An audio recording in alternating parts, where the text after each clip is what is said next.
for a office you want to hold, whether that of the president of the country or that of the governor of a state, there must be a nation before whatever you think you want to do could be materialized. If you want to develop the people, there must be the people before you can develop the people. If you want to fight corruption, there must be people before you fight corruption. Because these are key tools being used for campaigns. But whatever your mission, you must have the people, you must have a nation. So we must not destroy Nigeria because of our political interests. But thank you for this evening. Well, we thank you most especially because, I mean, from my colleagues before we came in here, we're asking, okay, do you guys have an agenda? Do you have questions for us? And the Secretary said, that's not what we're calling here for. We want you to come and ask your questions. So I must tell you that we are here with questions. I personally talked to the driver that brought me from the airport today, and I asked him what his thoughts were. He said he's confused. He doesn't know what to do. Why were the elections postponed? Was one of the first questions he asked. And will it still happen? So, and I think that's what's very uppermost in a lot of Nigerians' minds. So I guess my gentlemen friends have allowed me to be the first to fire the first salvo. So I would ask, what was the real reason for the change, you know, of the date? You know, you would have heard, of course, reports in the media. Your opposition is of the opinion that shifting the elections was not in the nation's interest, and they described this as another political gimmick by you. What do you have to say with regards to this? People are not being fair to me. And I think the issue of rescheduling elections, I wouldn't want to say change of date for election. For the international community, I sympathize with them because in Africa there are cases, a number of cases. I've been a leader in Africa for quite some time now. I've been handling such cases where governments reschedule election to extend tenure. So whenever you talk about rescheduling elections, they are a bit apprehensive. Is there any attempt for the sitting president to extend his tenure? But this is not the case in Nigeria. In Nigeria, the law makes it very clear that there's a range of time elections could be conducted, not less than 30 days to the inauguration of the new government, and not more than 150 days to the inauguration of the government. Within this period, the election could be conducted so that it does not affect the inauguration of the new government. But within that period, if there are issues that will require the electoral body to adjust the dates, it's not, they can always adjust. You recall that in 2011, the first election, I was already in my village in Bayelsa State. The eve of that election, I was already had traveled to my village before I was told that INEC have announced suspension of the election by 2 weeks, and I came back. So INEC did not discuss with me. I don't decide date for elections, but INEC work with security services because they must provide protection. The security services help to carry their materials, like the Air Force help to carry their materials, the Navy help to carry their materials. And of course, mainly they have to protect the staff of INEC, of course, ensure peace and security in the country. And you also remember that in 2011, when nobody even expected any crisis, 10 young people were just slaughtered. So there are a lot of security implications in conducting elections in Africa generally. So if the security services, they did not consult me anyway, if they should tell INEC probably for one reason or the other, they should just within this period. Ordinarily for me, it's supposed not to be an issue, but this is a period where we make everything, make it look as if it's a big thing. Because I always say election, it's like any tournament. Let us say 2 countries want to play a soccer match. FIFA or so, say you are going to do it in March. Later they say, okay, April or May. The winning team will still win.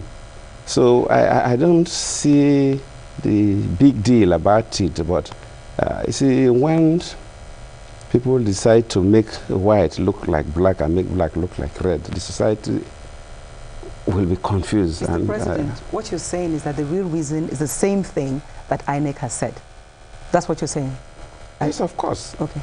So and I was not consulted, and I don't want to be consulted. In 2011, INEC did not consult me. If they had informed me, I couldn't have wasted my time and government resources. For any trip I make, I know what federal government pays. For me to move to one Even if I'm going to my village, my advance team will go there, 3 days, rake team, and so on. So a lot of costs involved. So there's no way I would have gone to the village. We are still on this issue of elections, and I think my friends, and I'll ask Ibrahim to go now. Thank you, Mr. President, for this opportunity to ask you questions.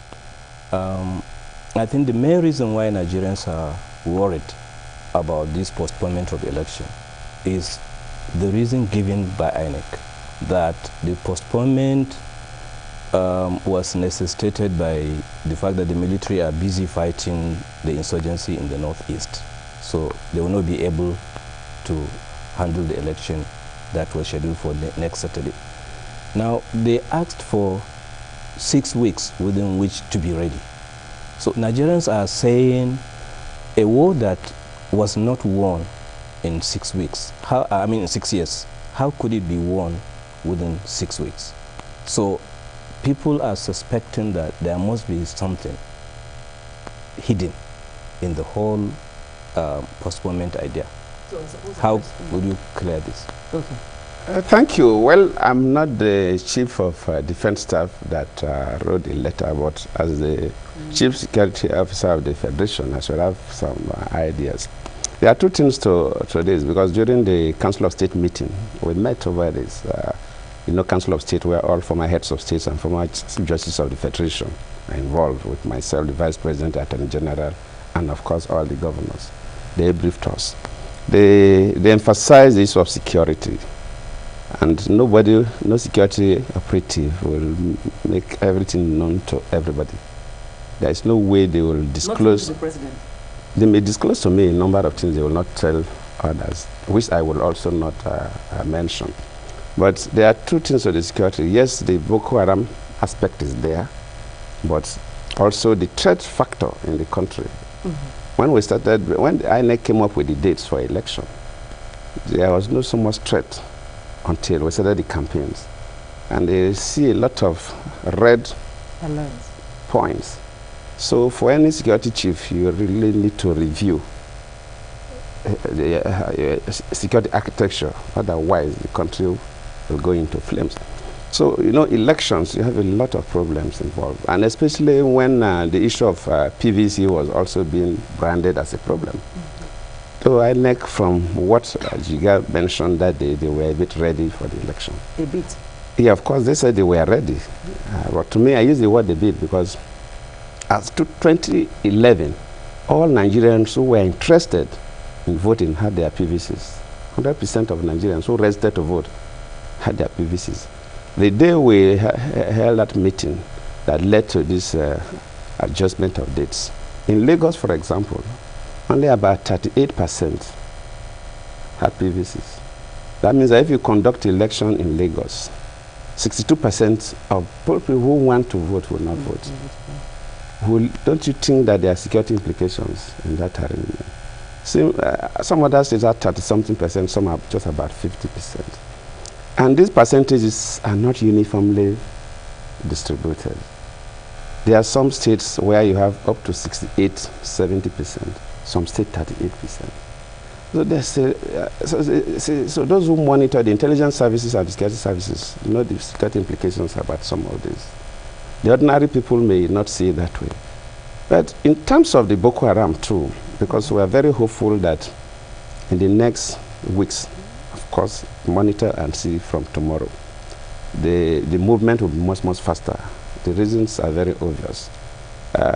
We find it difficult then to really contain the Boko Haram the way we ought to have done, because we did not get the required equipment we needed, some platforms both for the Army and the Air Force. Luckily, we've really gotten substantial quantity of these for now. But one of the key problems is that our neighbors were not too committed. I had several meetings with the president of Chad, for example, who was also willing to send troops, but he said that before he sent troops, AU, African Union, or the United Nations must key in so that whatever he's doing is legal, there's some kind of legal acceptability, backing. There should be legal backing. So we're on that. So until when the AU met, and now AU passed that resolution, so it's now become legal, and that's why Chad has moved in now. Cameroon has moved in. So you really see that there is no hiding place for the Boko Haram again. You see that a place like Adamawa, before this time, you had about 7 local governments that were taken over by the Boko Haram. As we are talking, only Madagali that is remaining. And I believe in the next few days we'll liberate Madagali local government. That means that Adamawa state will be completely removed. Even if it is issues of election, can conduct elections in Adamawa state, we will move all the IDPs, internally displaced persons, we'll move them back to their communities. If the communities have been burned down by Boko Haram, we'll build tents within their communities so that people will live within their communities so that they can vote within their communities. Yobe State, 2 local governments, and in the next couple of weeks we'll be able to take over those 2 local governments. And so if they are displaced persons, we'll move them, though the area is sparsely populated for Yobe State because it's the mountainous, very difficult terrain, but there are people who live there. Borno State is where we have more, about 10 local governments, 10 to 12 local governments that are in the hands of the Boko Haram, and in the next couple of weeks also, because we have started effective movement. So even in terms of the Boko Haram, what will happen in the next 4 weeks or so, Nigerians will know that the security situation is serious. But the issue of security is beyond the Boko Haram. Because within this campaign period, they are either from instigation, which I believe politicians instigating some young people to act in ways that they are not expected. I've campaigned across this country 2007 with the late president. I campaigned across this country 2011, both north and south. Even states, governors campaign across. Even states or local governments that may not necessarily vote a governor, the people conduct themselves. But this 2014, 2015, we have seen some traces, very dangerous signals coming up. And no security chief will take it lightly. Take it. Could it be also, sir, it's because the stakes are higher? I think at this point, the stakes might be higher now than 2011 or 27, you know, but from what you've said now, you're telling us better equipment, a better force that's going to fight at least the Boko Haram issue will ensure some security. But I think that tension that you're talking about, will it be doused? DG has a few questions on, on security. I just want to take you to back. The issue of the elections, I mean the postponement. You talked about, I want to basically talk about the chairman of the Independent National Electoral Commission. Your party has actually come out to say it has no confidence in him. I mean, it's based, at some point it actually accused INEC and the chairman specifically of taking sides with the opposition. And of course, we have people who are very close to you who have come out to say Jega should resign and be arrested. I mean, a typical example is Chief Edwin Clark. And today, there's a story all over that there's every likelihood that Jega might be removed. The question is this: do you have confidence in Professor Tahiru Jega conducting the 2015 general elections? And are you contemplating any move at all to remove him? How I wish this is a twin interview that Professor Jega himself to do with us. I'm sure he's watching. I could have asked him to answer the question about whether I have confidence in Jega or not. One thing about politics, leadership generally, anywhere, is that when you're a leader, let us say maybe you're a governor of a state, been a governor before, you have a number of who support you, but you don't even know what they do or what they say. Maybe somebody has been making statements to advance your cause. The assumption is that person is close to you. Yes, that person supports you. Maybe you're a fan. And you know from your friends and your spouses, some of them may be my fans, some of them are fans of other candidates. I may not even know what they do. Somebody, a number of people used to tell me that, look, it's a president.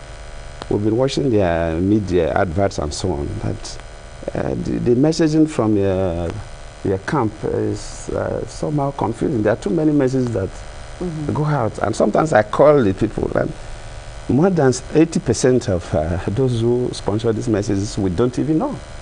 That's why somebody wakes up, they say 10 reasons why President Jonathan should continue, and another person wakes up and say 1,000 reasons why. You don't even know them. So it's not what somebody says, whether that person is a fan of Jonathan or has been defending Jonathan. It's different from Jonathan. So what does Jonathan And if you say? ask Jega, Jega will tell you, I appointed members of INEC. INEC is a standing executive body defined by the Constitution. It is Mr. President that appoints every commissioner in INEC, both the national commissioners and the REC, the resident electoral commissioners, are my appointees. So if I feel that Jega is not good enough, for obvious reasons, then I can, by there are provisions in the Constitution that gives the person who appoints the power to remove. And I've not told anybody that I'm going to remove Jega. I've never said so. So you see, I think some of these things are creation by people for one interest or the other. They are just setting confusion. I've seen the whole thing about the suspension of the scheduling. I don't want to call suspension because it's always misunderstood. The scheduling of the elections. So there are a lot of people who are using that opportunity to misinform Nigerians and create this confusion. That's why the taxi cab told you that the president was confused. Because if he maybe be listening to the radio in his car and people are talking different things, and sometimes people come on television to say certain things. Some of them are even university professors and are very senior citizens. And they make statements out of so much of ignorance. If a professor is saying something, how do another person say, that is a professor? What the person is saying must be true. But you who knows it, you know that it's just a statement that is very mischievous. Let me give you an example. That's not to do with election. There was a time long ago, was it 2012 or 2011? After Abuja, there were issues of amount of money for State House. And one professor from one university in the Southwest, a private university, said, oh, he came to my house and that he just had the breakfast and later they called him for lunch and that there was one full turkey that was given. And those who eat with me know that I don't eat turkey. It's not as if I forbid it, just I don't like turkey meat. So I eat chicken but not turkey. So nobody has served turkey. But the man told Nigerians that there was one full turkey, a professor. So these are the kind of garbage information. People come, I watch some of these television programs in the morning and I feel sad. The level of misinformation that goes to the public, especially for the young people, and I feel sad. That is one aspect of this politics that makes me sad. Because people are supposed to be properly enlightened, properly informed, for them to take a decision as to who governs them at all levels, starting from the state assemblies, national assembly, governors or president. But what we see is junk that is pumped in, and people will be confused. Just like that's why your cab driver is confused. I suppose that's why we are having this. We're hearing from the horse's mouth. I beg your pardon. Can I call you a horse for tonight? So we're hearing from the horse's mouth. So I think I can see that Manga is just waiting. Premium Times, you know, things are trending these days, and these are online papers. You understand these things? The online people are... Yes, they're very active. Among the that's the benefit of, you know, the telecoms, the growth in the telecom sector, I suppose. But, you know, Ibaga, let's restrict this to elections for now. Let's save security for later, right? Let's do the elections first. Elections. Go ahead. Okay, Mr. President, not quite long ago you signed an accord, I could say a peace accord, with some political leaders in the country, or leaders of some of the political parties, major political parties, to ensure that the 2015 election will be peaceful. But barely a few days after that, you were pelted in some parts of the north. And then your brothers in the Niger Delta, the ex-generals, militants, now retaliated by threatening to declare war if you are not returned as president. And these are condemnable. But, Mr. President, are you not worried at the level this thing is going, and the hate speech, the issue of hate speech, and the way politicians, including people in your party, are going? Well, these are the issues I was telling you that when heads of security services in a country say, look, we need to re-examine our security architecture relating to this election. It's beyond just Boko Haram. You will agree with me that that aspect of attempting to even pellet the president's convoy, and if you look at the people, they are very young, ignorant people, because I saw some of them. Attempting to attack a president is treasonable. If you are killed, nothing anybody can do globally. It's treasonable offense. So they will not do, they will carry young boys. The president is protected by soldiers, not just police. Why do they use soldiers to protect the president? The president is the only office holder that is guided by soldiers. Every other person, including the vice president, is police. The idea is that attempt on the president is treasonable and he could be killed and nothing happens. So if people could even instigate some small children to do that, of course, that's what I describe as the gray area of the whole political process that I have observed. But I think we'll get over it. People would probably get carried away. Even some of the statements some of us make, not even, I mean, even those of us who want to hold some of these offices, we have been making some provocative statements, which I believe over the period we'll be able to get over it. I believe some people get carried away by some interest, just like I said that the stakes are higher. I don't know what makes the stakes higher, because the president of Nigeria is the president of Nigeria. Regardless. No, whether the election was in 2007 that I contested as a vice presidential candidate, or in 2011 or 2015, it's the same commander-in-chief position that he won. So the stakes are the same. It's just that the difference is that different actors are involved. And the characteristics of the actors matter so much. Even if you look at, say, take the two key parties, APC and PDP, the key actors around Buhari in 2014, 2015 are different from the key actors around Buhari in 2003, 2007, and 2011. And Buhari is the same Buhari. But the key actors around are different. So some of these excesses are because of the behavior of the key actors around the principals. But if you look at me, because I'm a sitting president, that's the difference between me and another candidate. I'm a sitting president, so whatever happens in the country, it's on my head. If political parties behave poorly, the international community phone me.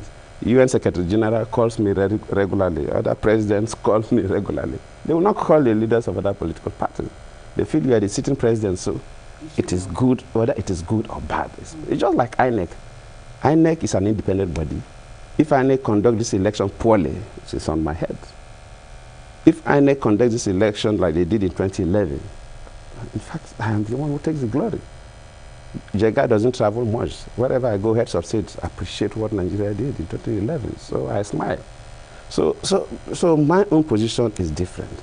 I'm not just looking for that office, but I must also protect the state. I must protect the citizens, both the lives and properties of the people. Some other people may not care about what happens to people because it's not their responsibility. But in my own case, it's my responsibility to ensure peace in Nigeria. Can I just ask you? Yes, I know that they're itching to cut in there. And just to follow up. Yes, I appreciate that, But what the president is saying, I want to understand is that to diffuse tension at least for now. But maybe I'll let you go. Yeah, just to follow up, Mr. President, that I was going to ask you. Do you feel disturbed when you hear people come out to say, for instance, like the ex-militant did, that if you were not returned as president in this year, that they would go to war with Nigeria? Those statements come from both sides. Coming from both sides. But I've told you that these are statements that are not new. You are journalists, you know more than me. These are statements have been going on over the period. It's not the first time you saw statements. But we'll make sure that things are done in a way that nobody goes to war. Nobody will go to war. Nigeria will remain Nigeria. And you, the journalists, must encourage that.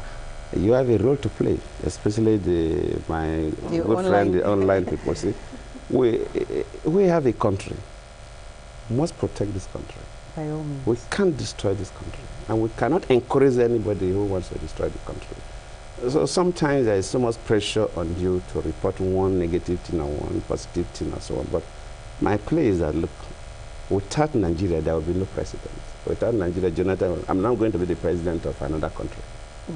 Even if I'm relevant at the ECOWAS level, I'm relevant at AU level, or I'm relevant at the global level. First and foremost is because I'm the president of Nigeria.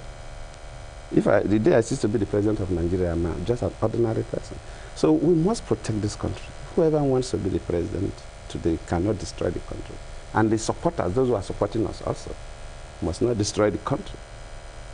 Well, I suppose what that means is that your personal opinion is that we need to diffuse tension. The journalists are responsible, and I'm also not saying journalists are responsible. No, Okay, yes, they you all have help us. Yes. responsibility.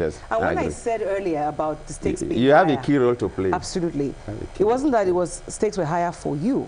For Nigerians as a whole, for the first time, all Nigerians are engaged because they have a telephone in their hands and they can go online and check out things and information can be going.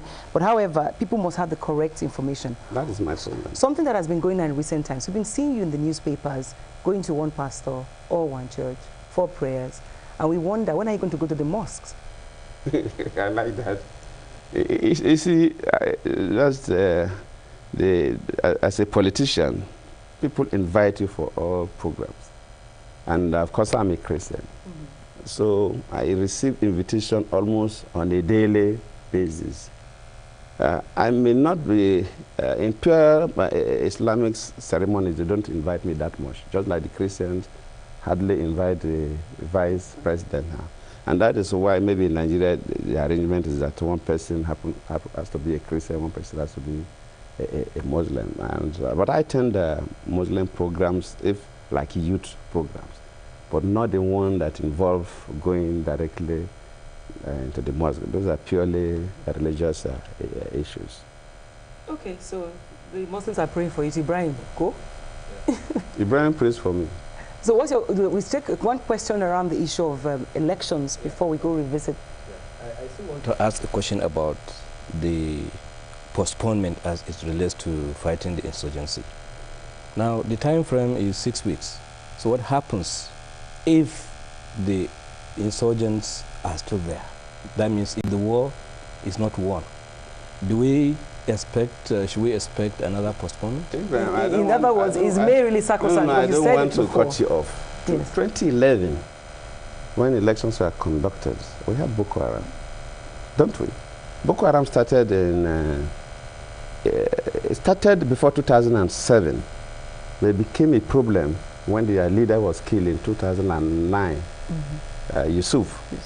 When, as at that time, they were still operating in Borno, they didn't spread that much.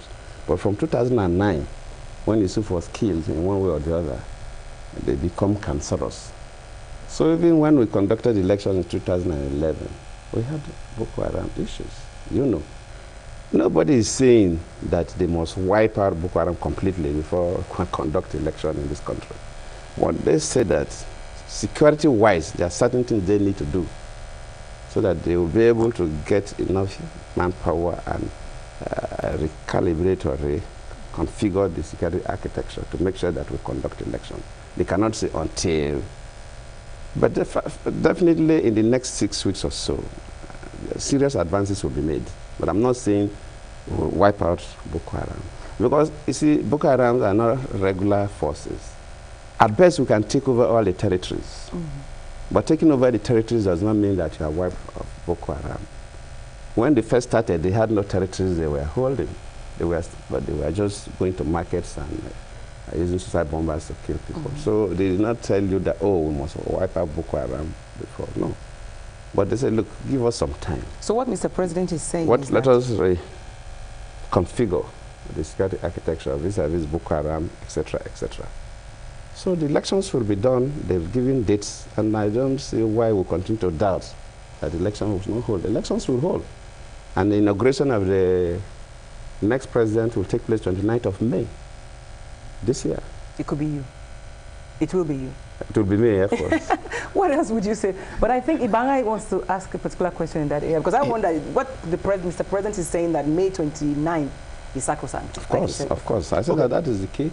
Okay, Mr. President, when you launched your campaign in 2011, Nigerians across religious, ethnic divides were totally, a lot of the mass were on your side. But today, a lot of those who were with you, I can count the names: Rotimi Amechi of Rivers State, Kwakwanso of Kano State, and so many more are on the other side. Mr. President, what happened? How do you intend to win some of these people back and even get a new support base, in the country, across the country? That's believing you need a new support base. Yes. First and foremost, as a journalist, journalists are as good as politicians because they report about us. In politics, they say there is no permanent interest, there is no permanent, there is no permanent friends or permanent enemies. Yes. Well, there are permanent interests. So at any particular time, a politician's interest may change. And if he says that if I go to the left, it is easier for me to realize my interest. There's the tendency for the politician to move to the right. If I go to the left, it will. So if you look at even the carpet crossing, that so much abuse in the country because the courts are yet to take a position on the matter. You see people cross into PDP, from PDP they cross to other political parties. Yes, you see some governors moved away from PDP to other parties. Also, at least a clear case of one governor in the state moving into PDP. For the parliament, in and out, it's not too good for me as a leader of this country, not just as a presidential candidate of PDP, but as the president of Nigeria. What is happening in a political environment is not good. Other countries got it. I know one or two presidents that asking, why is this happening in Nigeria? Mm-hmm. In our country, if a politician who is holding an office, elected office, move from his party to another party, these are the consequences. But it's like in Nigeria, people, today you be in party A, and another day you contrast primaries. If you fail in party A, you go to B. If you fail there, you go to C. I think because the courts have not taken a decision. Finally, Supreme Court will take a decision, and this will stop. But for now, because Supreme Court has not taken a decision, the movement is so... but Ibarra is saying, how do you get them? I think the question no, but you see, that's what I'm saying. Winning them is not the issue. The politicians moving or support-based moving is a normal process. No plans to try and win anybody back? No, the politics is about talking to people. It's like a religion. You talk to people. Some people come on board. I'm telling you that some people have come on board. Some people have left. So it's natural. DG. But you can't, you say yes, and normally in most cases, a sitting president, most presidents will tell you that it's more difficult, the second election than the first one, all over the world. So it's not only Nigeria, because of one reason or the other. You can go. I think at this point, maybe I should just go into security, since we've talked so much about... we could come back to we could come back to the election issues. Mr. President, just one question I want to ask. The Chibok girls, what exactly is the state of things? How far? The case of the Chibok girls, I believe now that we are working with Chad, working with Cameroon, I believe in the next few weeks, the story of the Chibok girls will begin to get better. The issues of at least rescuing some of them and so on. I believe that I cannot say, I cannot say the president said so. I don't want to be quoted and say maybe if I give you presidency in 2 weeks' time or in 4 weeks' time, we are going to. I cannot say that because the disappearance of these girls are taking quite some time. But we have mapped out a configuration now. We're working with our neighbors and we'll comb the whole of that area. So I believe, just give us some time. But the one issue though that bothers me as a mother and as also a woman, of course, was one of the issues that those campaigning for the girls to be found is the fact that how could the president have gone partying when it was first announced that they had been kidnapped? So like I always say, nobody knows what's in your heart. Maybe this is your opportunity to tell us how you actually felt. I did not go partying. I think some people try to misinform the world. People try to play politics with the case of Chibok girls, which is very, very unfortunate. Very, very unfortunate. And that is the difference between the security challenges we face, the terror challenges in Nigeria and other countries. Most other countries, when you have this issue of terror, Kenya is just started experiencing it. Uganda, they've experienced terror. Ethiopia, they've experienced a terror attack. Of course, U.S. experienced terror. We are talking about France experienced terror not long ago. We talk about ISIS and so on. Other countries, when they have this issue of terror, the political boundaries collapse and people work together the interests of the country become paramount. But in this case, we have terror situation. Then Nigerians will feel it's better to go to the US, or go to UK, go to France, to be on televisions and celebrate themselves. Is that the way we'll bring back these girls? What do you So, feel you see, I personally? think we are not, let us face facts. We imitate, Nigerians imitate America a lot. When there was a 9/11 in America, how many Americans moved about the whole world attacking the government? It was a collective responsibility. Defend America. You must be patriotic to your country. Is it by going to carry flags and singing around the world that will bring these girls? We'll expect that those who have international connections will use that one to help the country, not the other way around. But rather, you see that those people who some have some links outside, rather use those links negatively instead of using them positively for political reasons. So you see, just give us some time, because the position we are in now, I believe, the story will be better in the few weeks to come. On these Chibok girls, is there really a definite plan to recover them alive as the military So are the moving person in is now? alive, but you know. Of course, we will recover them alive. There's no plan to kill them. How can you ask that question, my brother? These girls have been in the hands of criminals for a very long time. Some even on their own will be sick. They could suffer from snake bites because they've been moving them across the jungle. Even those who kidnap people, a number of them die in the process. Not because they wanted to kill the people. Those who kidnap for purpose of making money for ransom, but some of them die in their hands. That's been happening. So about 200 girls were kidnapped over a long period. You want the president to say, I'm going, definitely I'm going to get 200 girls alive and give the parents. What I'm telling you is that watch for because of the position now, and I'm quite hopeful. I'm not God, but as the president now, I'm more hopeful now than before. In terms of, yes, in terms of combing up the whole area. Because of what we have now and the maximum cooperation we are getting from the neighboring countries, which was never there before. You still haven't told me how you feel about it. Yeah, I believe you didn't, if you have watched me, you would have noticed. There's no human being.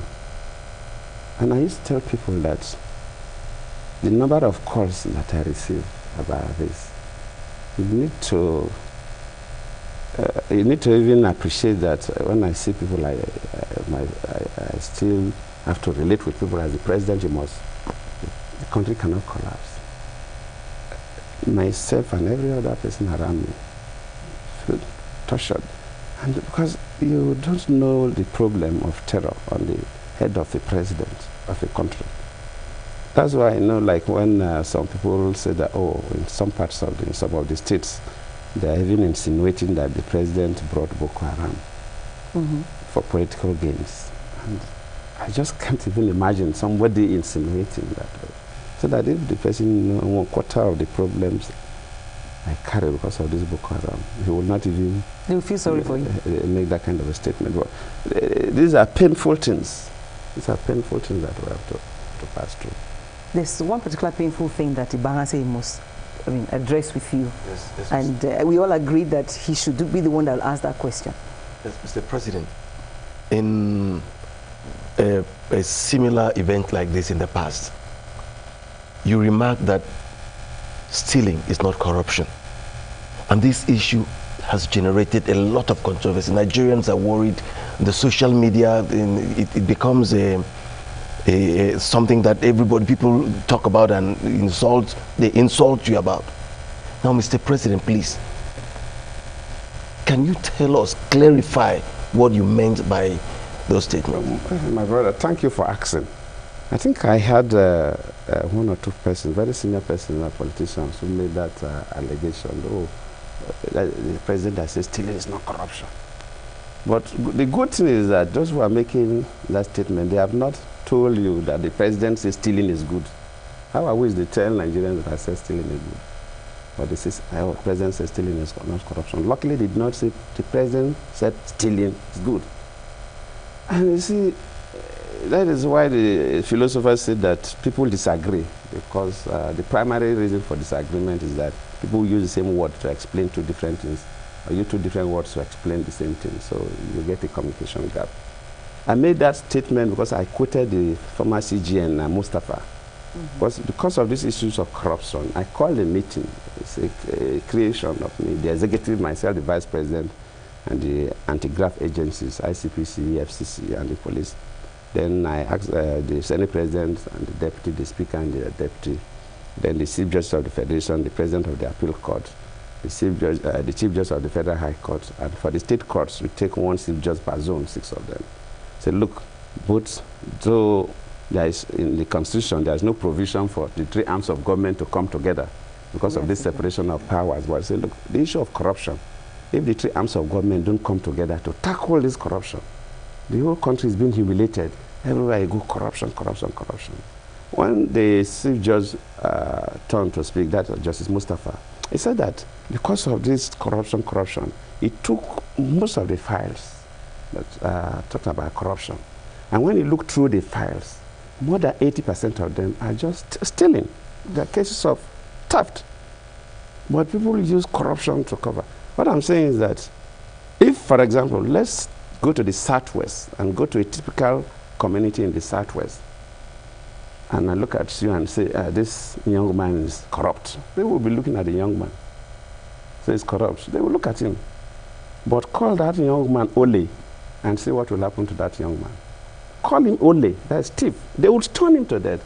Our people hate thieves more than they hate corrupt. Now, I've been saying that sometimes we use corruption to cover lapses of government functionaries. Somebody who cannot do his work well, they say it's because of corruption. As a thief should be called a thief. Ole should be called Ole and be treated as a thief. In the villages in those days when we were there, even if you're an adult and you steal goat or you steal a bunch of plantain or something, they naked you, they tie snail shells around your waist and flog you across the village, humiliate you and your family. But if you say this man is corrupt, some people don't even know what you're talking about. Apart from well-developed languages like the Hausa language, the Yoruba language, and the Igbo language, some of the smaller languages we speak don't even have the equivalent word for corruption. Ask people. Semantics then? Yes, if you ask some of the smaller languages, what is the equivalent of corruption, they will be giving you some descriptive statements. Because people don't even know this corruption. I said that you are even using the corruption to cover thieves. A thief should be called a thief. Ole should be called Ole and be given that Ole treatment. But I don't know what happened. People turn it upside down. Luckily, they have not told Nigerians that the president says it's good to steal. I've not said so. But we are saying that if somebody is a thief, it should be a thief. Don't use the word corruption to cover everything. Somebody who is incompetent, they say corruption. Somebody, if you thief, Ole is Ole and should be treated as Ole. I'm not saying people should be disgraced. Yes, I'm not saying people should be treated like it's done in the village. No, I'm not saying so. But the punishment for that, we should deal with that matter that way. But, well, maybe in the West, they use the word corruption to cover so many things, and sometimes people, corruption. I'm telling you, just for example, 2 people should come, go to a typical Southwest, even in Lagos. One young man or young lady should come and say this person is corrupt. People will look at the person will walk away. But the day you say that this person is holy, or it will start stoning that person. So people feel more offended when they say you are a thief. So let's use words that communicate the message. Yes, so let us communicate properly. Let people know. That is, I quoted him. It's not me. It's not as if I said it. No, I quoted Mustafa. He's still alive.